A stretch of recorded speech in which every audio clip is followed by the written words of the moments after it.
I think about it.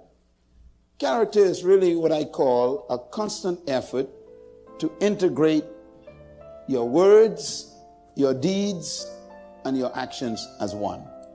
Everybody say integrate. The word integrate means to become one. This is very important. Write that down. To integrate means what? To become one. So character is when your words, your deeds, and your actions are one. You are not schizophrenic. A person without character will say one thing, do another, and promise something else. So you never know who you're talking to when you're talking to them. No character. Now here's a surprise. Number 5. Character is sacrifice for principles. So character means you are willing to sacrifice friendship to protect your principles. You are willing to lose your best friend in order to keep your principles. Do you have character? Who are you with right now that you shouldn't be with? Think about it. What are you doing right now in secret that you shouldn't be doing? Are you willing to sacrifice that to protect your principles? Somebody offer to pay your mortgage off if you just sleep with them once. Would you sacrifice to protect your principles? Character. I like this last one. Character is simply integrity. Everybody say integrity. Now look at integrity and look at integrate. They're the same word. Integrity means you are one with yourself. Integrity means that you are one with yourself.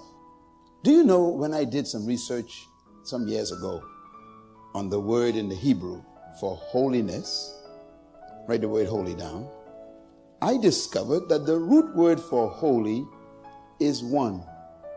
One. The Hebrew concept of holiness is integrity. One. That means you are one. The number one confession in the Bible about God is the Lord our God is one. Now, some of you don't understand why that's important. If you were to talk to a Jewish rabbi right now in this city and ask him, when you meet them, ask them, when you see them, ask them, what is the most important confession in the Bible? They will tell you, the Lord our God is one. What does it mean? It means he's holy. What is holy? You are one. This is very interesting. Holiness means you are integrated. You are not more than one person. You are not a different person on Monday that you are on Tuesday.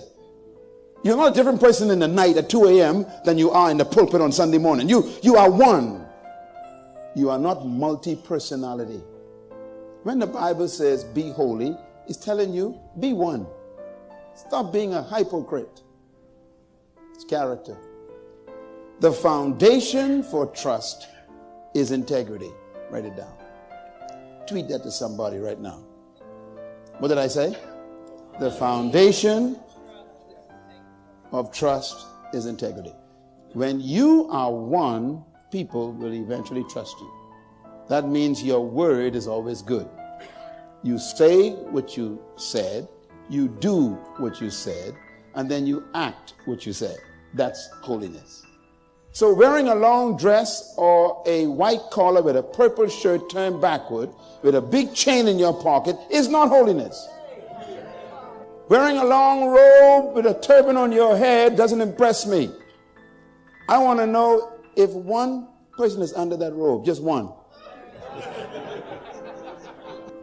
You can call me, you can bring your card to me and show me all your titles. Right, Reverend, Honorable, Bishop, Eternal, Sacred Man of God. I don't care what you say. I still don't trust you. I don't. Because I don't know which one of you I'm talking to.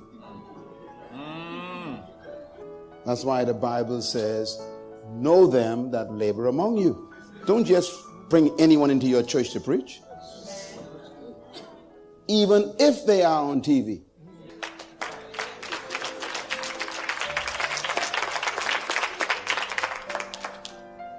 Don't be attracted to charisma. Seek out character. You know, some years ago, my wife and I hosted a marriage conference in our church. And I met this guy when I was doing a show for the 700 Club with Pat Robertson in Virginia Beach. And I was doing a series of programs with him and the people there.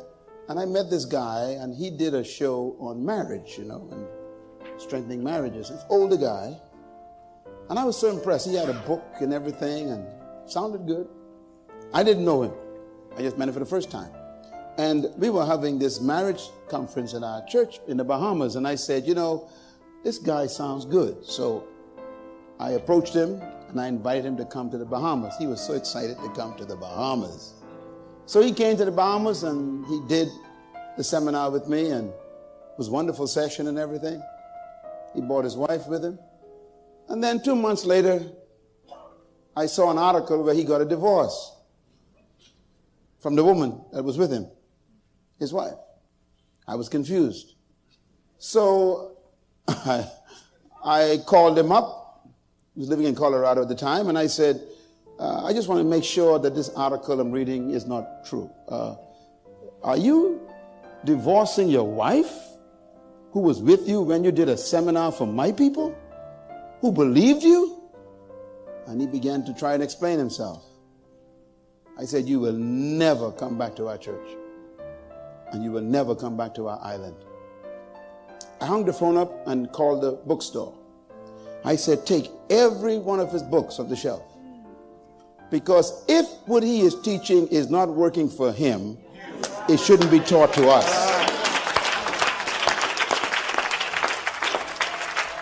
Write this down. Lead with your life. Your life is the weight of your words. What did I say? Yes. Tweet that right now to someone. See, that's the problem with us. We think that we are impressed by our language, these deep things we say, and how good we can speak and preach, and how we can, hallelujah, yes, Lord. Listen, brother, you ain't got no life. Hey, it's like a guy who sells diamond, but he ain't wearing none. Never trust a salesman who don't use what he's selling. Clap.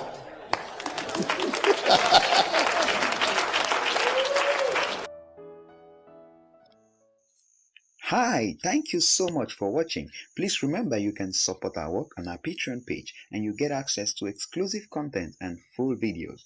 And please hit that subscribe button if you haven't done so, and click the notification bell to be the first to receive newer content. Please don't forget to like and share this video with your friends to be a blessing to them.